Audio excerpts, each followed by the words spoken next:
በስመ አብ ወወልድ ወመንፈስ ቅዱስ አሐዱ አምላክ አሜን። የተወዳችሁ በጌታችን በአምላካችን በመድኃኒታችን በኢየሱስ ክርስቶስ በሰማያዊ ስፍራ በመንፈሳዊ በረከት የተባረካችሁ በብዙ ጸጋ በብዙ ምሕረቱ በጎነቱ በፍቅር የተቀበላችሁ የሚያኖራችሁ ከሰማያት የወረደ ከእናታችን ከእመቤታችን የተወለደ ቤዛ መድኃኒት ለመሆን መስቀል ላይ በተሰቀለ ጊዜ ዕዳ የከፈለለት የተባረከ ትውልድ የሆናችሁ ብሩካን የእግዚአብሔር ልጆች ተብለን እንድንጠራ አብ እንዲህ ያለውን ፍቅር የሰጣችሁ ሁላችሁ እንደምን ቆያችሁ? ሁሉን የሚችል ጌታ አምላክ እግዚአብሔር ክብር ምስጋና ይገባዋል። ወደ ትምህርታችን ከመግባታችን በፊት ወደ አንድ ክፍለ ሀገር ሄጄ አንድ ቤተሰብ ጎብኝቼ ነበር። ወጣት ልጅ ነው፣ የድሃ ልጅ ነው እና ልጆች አሉት። ነገር ግን እናትየው በሕይወት በነበሩ ጊዜ የሚያሳድጓቸው 2 የአእምሮ በሽተኛ ልጆች ነበሯቸው፣ ወንድሞቹ እና እነሱ ትተውበት የሉም በሕይወት። ይህ ወጣት በዚህ ከባድ ኑሮ እነዚህ 2 ልጆች አእምሮ ህሙማን ልጆች ቤት ውስጥ ቆልፎ እየመገበ ይኖራል። የቀን ስራ እየሰራ ነው የሚኖረው። በጣም የሚያሳዝን ቤተሰብ ነው ያየሁትና ለምንድን ነው የማንባረክባቸው?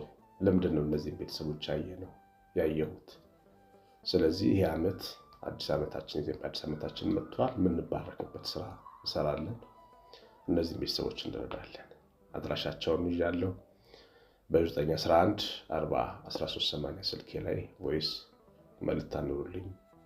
አድራሻቸውን አቀበላችኋለሁ። ቴሌግራም፣ ቫይበር፣ ዋትስአፕ ላይ አለው። እግዚአብሔር እናንተን ቤታችሁን ይባርክ። ትንሽ ጉንፋን ስለያዘኝ በጥንቃቄ ነው የምናገረው። የጉንፋን ሳል ስላለብኝ ማለት ነው። በእርግጥ ደህና ነኝ፣ ግን በየመሃሉ እንደዛ ቢሆን እንዳትረበሹ ለማለት ነው። እግዚአብሔር ልጆች ቅኖች ሲበድሉ ሲያጠፉ እግዚአብሔር እንዴት ነው የሚመለከታቸው የሚለውን ነው ዛሬ እንድንማር የወደድነው። 2 አይነት ሰዎች አሉ እንደምታውቁት፣ ድንጋይ ልብ ያላቸውና የተሰበረ ልብ ያላቸው። ጠማማ ልብ ያላቸውና ቅን ልብ ያላቸው። የቅን ልብ ምሳሌዎች አባታችን ዳዊት ነው። በሚያጠፋ ጊዜ ተመልሶ አፈር ላይ የሚወድቅ እግዚአብሔርን የሚያፍር። እንዲሁ ደግሞ የቅን ልብ ምሳሌ የምናደርገው በቀኝ የተሰቀለውን ወንበዴ ነው። ጌታ ላይ ክፉ ለመናገር ያልደፈረ፣ ለመናገር የማይቸኩል ደግሞ ቅን ስለነበረ ዓይኖቹ የተከፈቱለት የእግዚአብሔርን ስራ መስቀል ላይ ጌታን ስራ የተመለከተ ያስተዋለ፣ በኋላም የተጠቀመበትና የዳነበት። ጠማማ ልብ ያላቸው ደግሞ 2 ምሳሌዎች ብንሰጥ ሄሮድስ፣ ፈርዖን፣ እነዚህ እግዚአብሔር ሲናገራቸው የማይገባቸው የማይሰሙ ልከኛ የሚሆኑ ከማይታገሉት ጋር የሚታገሉ፣ በግራ የተሰቀለው ወንበዴ እንደቀለዱ በራሳቸው ላይ የሚሞቱ እነዚህ ናቸው እግዚአብሔር ልጆች። እና እነዚህኞቹ የመጀመሪያዎቹ ቅኖቹ ሰዎች እኛ መካከል አሉ፣ እናንተ መካከል አሉ። ምናልባት ከምትሰሙት መካከል እናንተ ትሆናላችሁ። ቅን ሰው እንደ ሰው ሲያጠፋ ምንድን ነው እግዚአብሔር የሚያደርገው? እግዚአብሔር ጻድቅ ፈራጅ ነው፣ ፍትሐዊ ነው። ግን የቅን ሰዎችን ትውልድ ይወዳል። ከራሳቸው አልፎ የቅኖችን ትውልድ ይባርካል፣ ዘመናቸውን ይባርካል። ለቅን ሰዎች ምሕረት ለመስጠት እግዚአብሔር በጣም ይቸኩላል።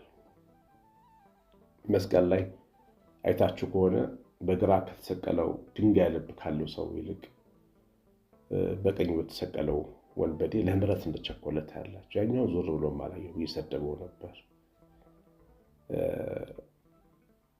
ግን ለሱ መልስ ለመስጠት አልፈለገም።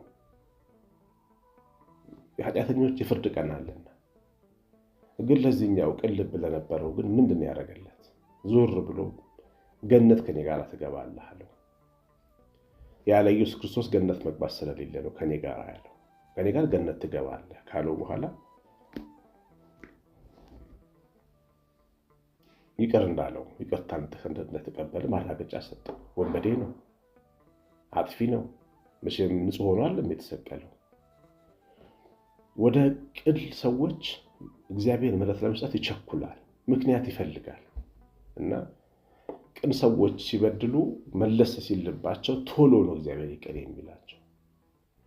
በዚህ ቅን ልብ ያላችሁ ሁሉ ደስ ሊላችሁ ይገባል። ቅን ልብ ያላችሁ ሰዎች ደግሞ ጠላት በውስጣችሁ ሐሳብ ይዋጋችኋል። እግዚአብሔር ይቅር አይላችሁም። እግዚአብሔር እንዴት ትበድሉታላችሁ? ምን ማለታችሁ ነው? በቃ ከዚህ በኋላ እግዚአብሔር በእናንተ ላይ አዝኗል እያለ የእግዚአብሔርን ምሕረት ሊሸፍንባችሁ በምሕረቱ ደጅ ላይ ጥቁር መጋረጃ ሊጋረድባችሁ ይሞክራል። ግን ያን መጋረጃ ቀዳችሁ ማለፍ አለባችሁ። በእግዚአብሔር ምሕረት እንዳትደራደሩ። ይቅር አይልም የሚባል አምላክ ሰማይ ላይ የለም። ይቅር ይሄ በላይም ላለው ሰው ምልስ ችኩል አምላክ ነው ሰማይ ላይ ያለው፣ ያውም ደግሞ ለቀና ሰዎች። ስለዚህ ቀኖች ሲበድሉ ይቅር ሊላቸው ይቸኩላል። ምክንያት ነው የሚፈልገው። በጣም የሚገርማችሁ ስለ ነቢዩ ሕዝቅያስ የተጻፈውን ብታነቡ በድሎ ቤቱን አላስተካክል ብሎ ሊሞት ትንሽ ቀረው፣ ካንሰር ይዞት ማለት ነው። ከፍተኛ ቁስል ወጥቶበት ትሞታለህ ብሎ ነቢዩ ነግሮት ሲወጣ ዞር ብሎ ወደ ግድግዳው መለስ ነው። አልጋው ላይ ተኝቶ ነበር። ወደ ግድግዳው ዞሮ ሲጸጸት ኢሳይያስን ተመለሳለሁ 15 ዓመት ጨምሬልሃለሁ ብለዋል። ቅን ልብ ስለነበረው ያ ንጉሥ ጌታ ሊምረውና ይቅር ሊለው ቸኮለ ማለት። ይሄ በጣም አስገራሚ እግዚአብሔር አሰራር ነው በቅኖች ላይ። ሌላው ቅኖች ሲበድሉ የህሊና ወቀሳ ይኖራቸዋል። ህሊናቸው እንዲቆጣጠራቸው አቅም ይሰጠዋል እግዚአብሔር። ይወላችሁ ቅን ያልሆኑ ሰዎች ልዩ ምልክት የልባቸው ድንጋይ መሆን ነው። ድንጋይ ሲሆን ልብ አይምሯቸውም በሚያጠፉት ጥፋት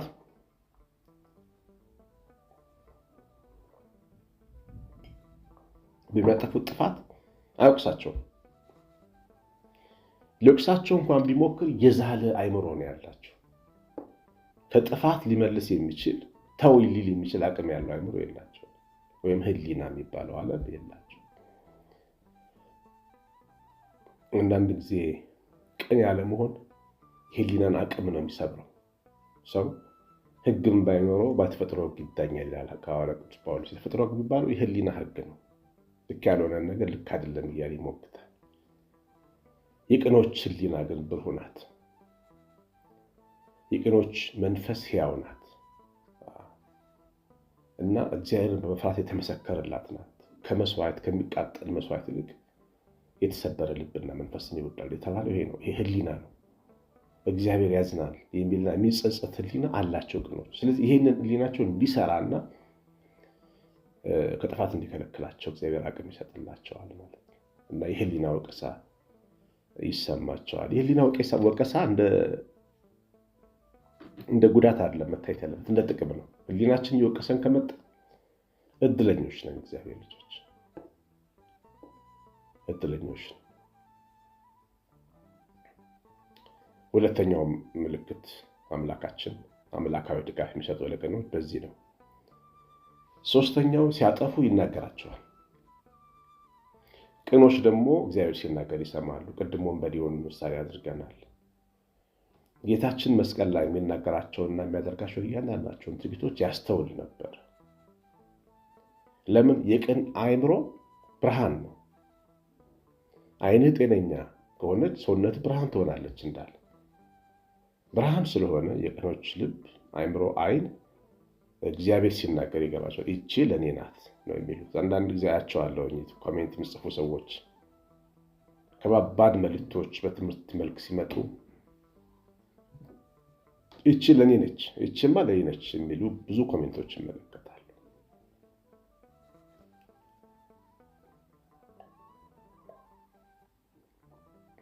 ይሄ የቅንነት ምልክት ነው።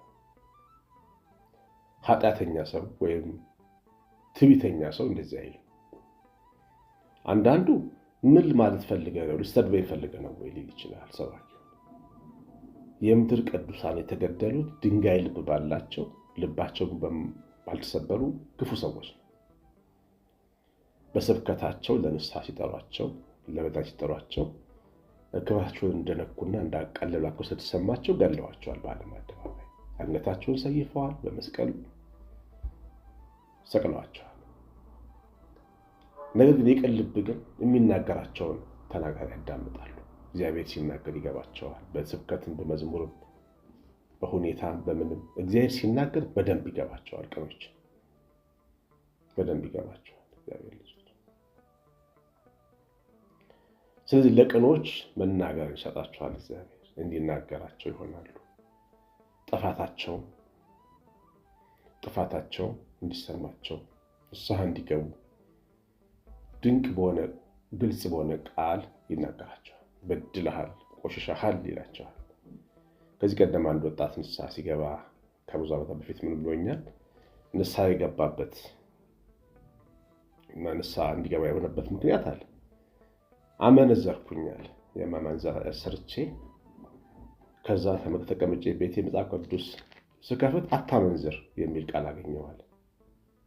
ሰውነቴ ለሁለት ተከፈለ በድንጋጤ ያለ። ከዛ በኋላ ነው የመጣው ንስሐ አባት ፈልጎ አታመንዝር አለኝ እግዚአብሔር። ይህ ሁሉ ሺህ ቃላት ባለበት መጽሐፍ ላይ እንዴት ይህን ቃል ላገኘው ይችላል? ቻልኩ እግዚአብሔር እየተናገረኝ ካልሆነ በስተቀር ብሎ አስተውሎ መጣ። አእምሯቸው ክፍት ስለሆነ ቅን ሰዎች እግዚአብሔርም እነሱን ለመናገር አይከብደውም። ተናግሮ ያስተምራቸዋል፣ ይመልሳቸው። መጨረሻ እንደው በደንብም ካልተጠነቀቁ ደግሞ ማስጠንቀቂያ ይሰጣቸዋል። ያስጠነቅቃቸዋል። ተጠንቀቁ ይላቸዋል። በሚገባቸው መንገድ ሊያጠፉ ሲሉ ሊመክሩ ሲሉ ተጠንቀቁ ይላቸዋል። አንድ ጽሑፍ ላይ ሳነብ አንዲት ሴት የጻፈችው ነው ፌስቡክ ላይ ምን ይላል?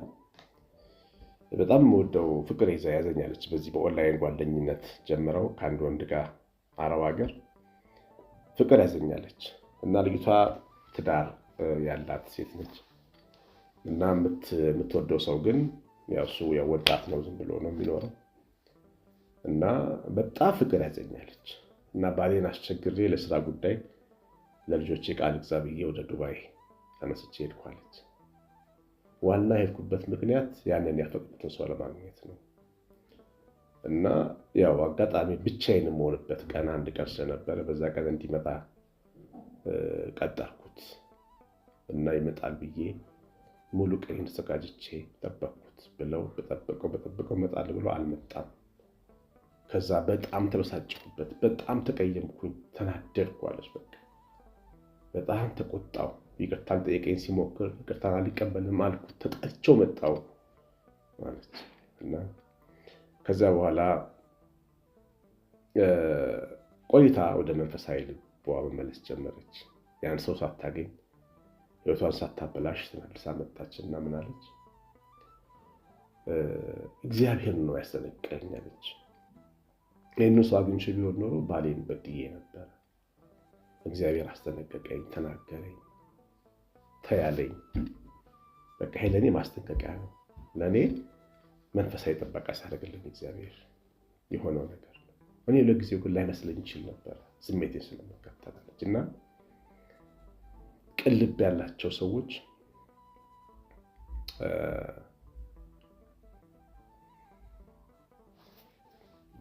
እግዚአብሔር ይጠብቃቸዋል። እኔ በጣም አድንቄያታለሁ ይህችን ሴት። በእርግጥ የምጽፍበት የፌስቡክ አካውንት በስሟ የተጻፈ ሳይሆን በብዕር ስም ቢሆን የጻፈችው ግን የተናገረችው ነገር ግን በጣም አስገርሞኛል። እግዚአብሔር እንዴት ሰውን ከጥፋት እንደሚጠብቀው፣ ቅኖች እንዴት ከጥፋት እንደሚጠብቃቸው ነው የሚያሳየውና ቅኖች ሊበድሉ ሲሉ ወይም ሲበድሉ እግዚአብሔር በዚህ መንገድ ይታደጋቸዋል። እንግዲህ ከሳል ጋር እየታገልኩ ነው ያገለገልኳችሁ። ደስ ብሎኛል። እግዚአብሔር ይመስገን። የመከረን ያስተማረን አምላካችን ክብር ምስጋና ይግባው። ቀሪው ጊዜያችን የተባረከ ይሁን። እግዚአብሔር ቸርነት፣ የእናታችን እመቤታችን ረድኤት በረከት፣ የመላእክት ጥበቃ አብሮን ይሁን። ትምህርቱ ላይ ኮሜንት ይደግፋል።